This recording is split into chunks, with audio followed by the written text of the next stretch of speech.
Good afternoon, Facebook. I am Clint, coming to you guys with our 7th edition of our 2 Cents Live. Today is our special President's Day edition. And I wanted to take the moment to talk to you guys about President's Day. I'm going to talk to you about what President's Day is. And I'm going to talk to you about one of the best presidents, I think, that has had an effect on retirement and finance in all of the presidents. So, I do want to begin by saying that a lot of people are confused about what President's Day is. You know, a lot of people think that it is George Washington's birthday, and there's a lot of reason behind that. So President's Day, it actually didn't really start. The first President's Day that they had was in 1800, and it was right after George Washington's death in 1799. So the first President's Day really was celebrating George Washington's birthday, and he was obviously the first president.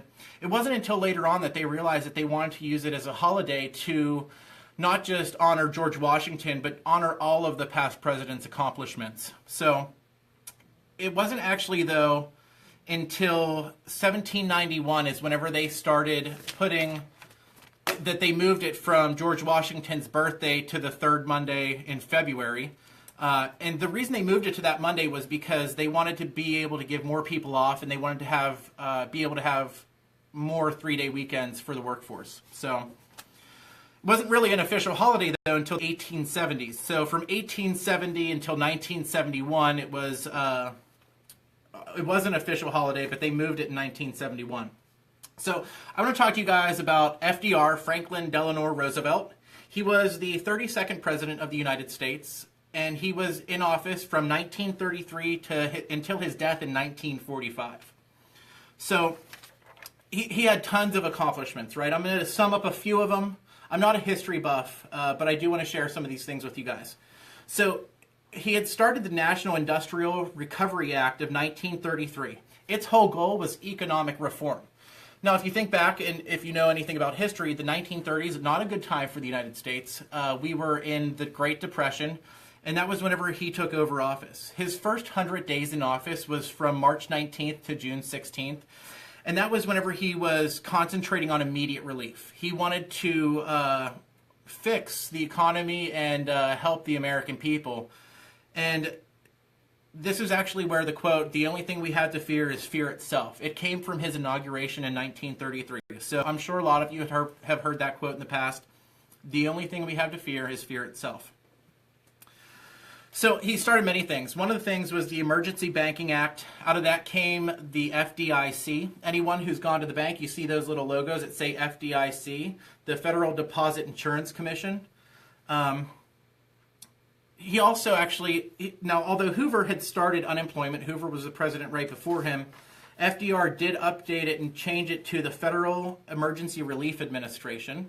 And that was really where unemployment began. So also, he started the Civilian Conservation Corps. In 1933, they hired 250,000 young men to work on different rural projects all across America. The whole goal of that was really economic development across the country. So, and I remember even hearing about that whenever I was in high school. That was a great way for them to rebuild the country and increase the economy, make the economy better, was through building bridges and roads and stuff like that.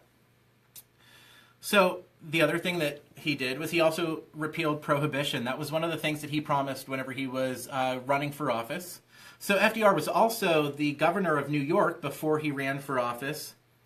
Whenever he repealed prohibition, at that point, they had said that they were only going to allow 3.2% alcohol. That was later repealed with the 21st Amendment. I always think I thought that was pretty interesting to read as well. So the last thing I want to talk about with FDR was about Social Security. So FDR started Social Security, and that's even affecting people today. Retirement and finances and everything. Social Security makes up a good third of some people's retirements that we deal with, some more than others. But Social Security was put in place by FDR. So he also introduced payroll taxes in 1937 in order to help fund Social Security. It wasn't until 1943 whenever they actually started withholding taxes, and he's the one that started that as well. So in conclusion, guys, I want to just say Happy President's Day. I hope you guys had a great day off yesterday if you were off. And I just want to remind you guys that we are moving to our 2 Cents Live to Tuesdays at 2. So please join us next week on our 2 Cents Live on Tuesdays at 2. And guys, have a great week.